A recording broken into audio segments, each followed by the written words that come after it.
안녕하세요. 저는 경기도에서 거주 중인 33살 먹은 주부입니다. 32살 때 시집와서 남편이랑 분가해서 살았고요. 어느 날 남편이 어머님께서 돌아가시고 혼자 계신 아버님을 저희가 모시는 게 어떻겠냐고 갑자기 이야기를 하더군요. 어느 누가 갑자기 저런 말을 하는데 좋다고 할 수 있겠어요. 그 일로 남편이랑 많이 싸웠어요. 위에 형님도 있으신데 왜 우리가 모시냐고.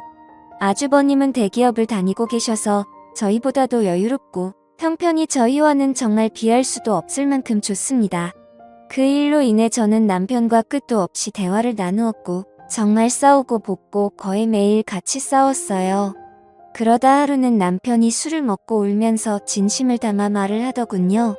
저에게 무엇이든 다른 거는 당신이 원하는 대로 하자는 거 전부 다 할 테니까 제발 이번만은 부탁 좀 들어달라고요. 그러면서 남편은 이야기를 이어갔습니다. 남편이 어릴 적에는 엄청 개구쟁이였대요. 매일 사고 치고 다니고 해서 아버님께서 매번 뒷수습하러 다니셨다고 하더라고요.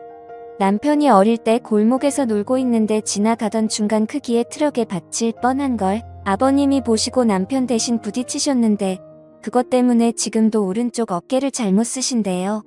그리고 아버님 하시던 일이 노가다였는데 남편이 군 제대하고도 26살 때쯤까지 놀고 먹었더랍니다. 아버님이 남편을 늦게 낳으셔서 지금 아버님 연세가 68세 되세요. 남편은 33살이고요.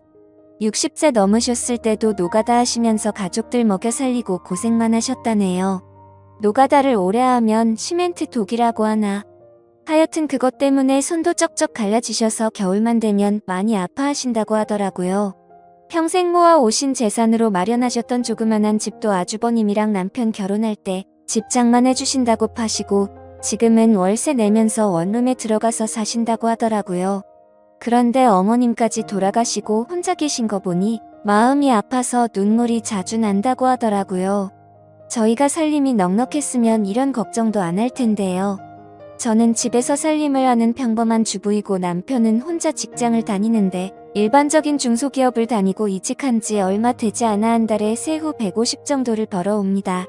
그런데 그걸로 아버님께서 오시면 아무래도 반찬도 지금보다는 더 신경을 써야 할 것 같고 여러 가지로 많이 힘들 것 같더라고요. 심지어 그때는 제가 임신을 했어서 아이가 3개월 차인데 모든 부분이 힘겹더라고요.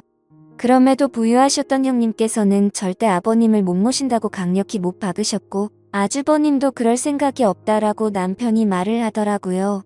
저렇게 철벽 방어를 하는데 어떻게 하겠습니까? 그리고 남편이 진심 어린 말들을 저렇게까지 했는데요. 그래서 넉 달 전부터 아버님을 모시기로 하고 저희 집으로 아버님을 모셔왔습니다. 처음에는 아버님께서 오지 않으시려고 자꾸만 거절하시더라고요. 늙은이가 가봐야 집만 되고 눈치 보인다고 하시면서요. 하지만 남편이 매일 같이 설득하고 우겨서 겨우 모셔왔습니다. 모셔온 첫날부터 여러모로 정말 신경이 쓰이더라고요.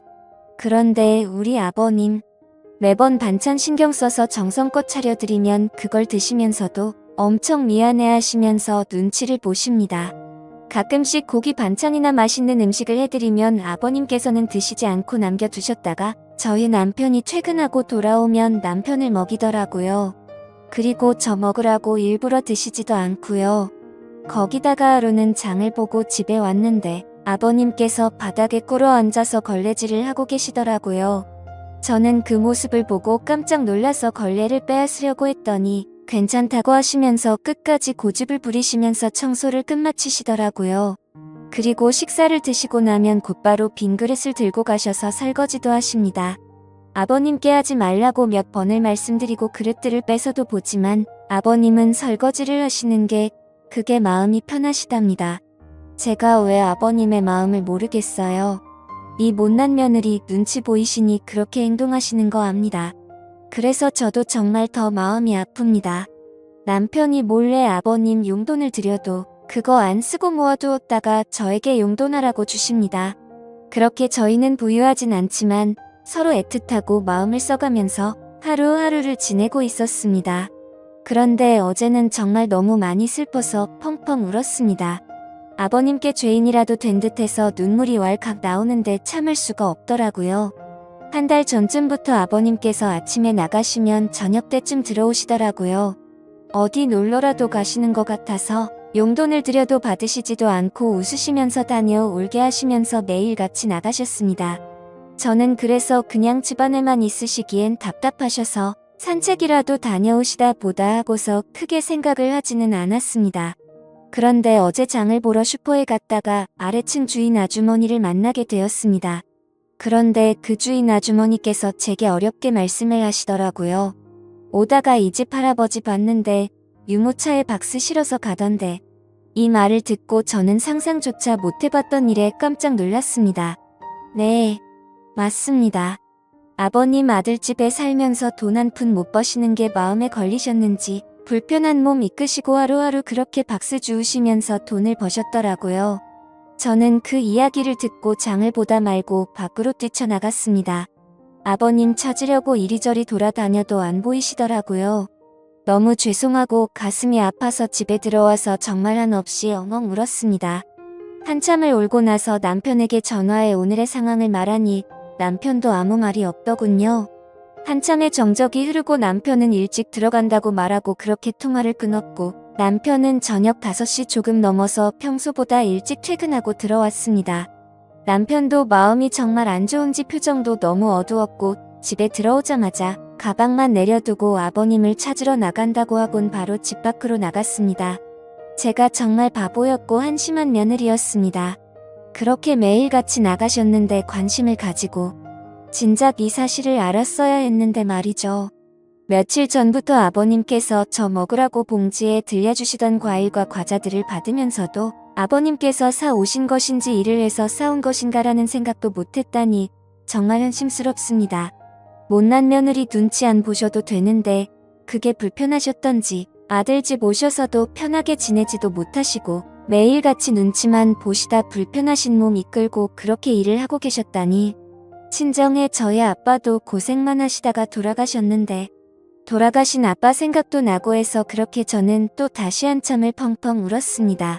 그날따라 아버님 웃으실 때 얼굴에 깊게 패인 많은 주름들과 평생 고생을 하셔서 손목에서 갈라진 피부가 자꾸 눈앞에 아른거리고 생각나면서 너무나도 죄송한 마음에 남편이 아버님이랑 들어올 때까지 울고 있었습니다. 남편이 아버님을 찾아 나가고 1시간 정도 좀 넘어서 남편이 아버님을 모시고 집으로 들어오더라고요. 아버님 들어오시면서도 제 눈치를 보시면서 뒤에 끌고 오던 유모차를 숨기시는 모습이 왜 그리 마음이 아플까요? 오히려 죄송해야 할 건 저인데요. 아버님께서 미안해하는 듯한 그런 모습이 가슴에 남아서 지금도 이 글을 적는데도 마음이 너무 아픕니다. 저는 아버님의 모습을 보자마자 아버님께 달려가서 죄송하다며 손을 꼭 붙잡고서 또 펑펑 울었습니다. 그러자 아버님께서는 매일 나 때문에 밥 차리느라 고생도 많고 편하게 있지 못하게 해서 내가 정말 미안하다면서 제 얼굴을 보면서 손을 꼭 붙잡아 주시면서 말씀하시는데 저는 눈물이 멈추지 않았습니다. 저는 그날 아버님의 손을 처음으로 만져봤습니다. 평생을 고생하시면서 지내온 아버님의 손, 심하게 갈라지신 손등과 굳은 살 베인 손에 마음이 너무 아팠어요. 방 안에 모시고 나서도 죄송하다며 그렇게 펑펑 울었습니다. 아버님 식사 챙겨드리려고 부엌에 와서도 요리를 하고 있는데도 왜 그리 눈물이 그치지가 않던지 남편은 아버님께 다시는 그런 일 하시지 말라고 말했고 앞으로는 제가 더 열심히 일해서 벌면 되니까 그런 일 하시지 말라고 아버님께 확답을 받아냈습니다. 그렇게 이야기를 끝마치고서 3명이 오순도순 모여서 함께 저녁을 먹었습니다. 밥을 먹는데도 아버님 손을 보면서 자꾸 가슴이 아프더라고요. 오늘은 어제 일도 있고 해서 남편이 연차를 내서 쉬는 날이었고 저는 아버님 모시고 시내 나가자고 남편에게 얘기를 했습니다. 그렇게 저희는 다 같이 시내에 나갔고 날이 좀 쌀쌀해져서 아버님 잠바 하나랑 신발을 샀습니다. 한사코 괜찮다고 하시던 아버님께 제가 말씀을 드렸습니다. 자꾸 그러시면 제가 아버님 눈치 보여서 힘들어 이렇게 말씀드렸더니 아버님께서는 고맙다고 하시면서 받으시더라고요. 그리고 집에 아버님 심심하실까봐 케이블 TV도 신청했습니다. 아버님께서 스포츠를 좋아하시는데 오늘 야구 방송이랑 낚시 방송 보시면서 너무 즐거워 보이시더라고요. 조용히 다가가서 아버님 어깨를 만져드리는데 보기보다 정말 왜소하시더라고요. 제가 꽉 잡아도 부서질 것만 같은 그런 아버님의 어깨. 지금까지 고생만 하시고 자식들 뒷바라지 하시느라 평생 헌신하시면서 살아오셨던 아버님의 그런 발자취들이 느껴지면서 저는 또 마음이 아파왔네요. 남편한테 말했어요. 저 평생 아버님 정말 친아버지처럼 생각하고 모신다고요. 비록 지금은 아버님께서 불편해하시지만 언젠가는 친딸처럼 생각하시면서 대해주실 때까지 정말 잘할 거라고요. 마지막으로 아버님, 앞으로는 제 눈치 안 보셔도 돼요. 제가 그렇게 나쁜 며느리 아니잖아요. 아버님의 힘드신 희생이 없으셨다면 지금의 남편도 없잖아요. 그랬다면 지금의 저와 뱃속에 사랑스러운 손자도 없을 거예요. 저 아버님 싫어하지 않고 정말 사랑해요. 아버님. 그러니 항상 건강하시고 오래오래 사셔야 돼요. 그리고 2번 다시 그렇게 일 안 하셔도 돼요. 저 허리띠 쫄라매고 알뜰하게 살게요.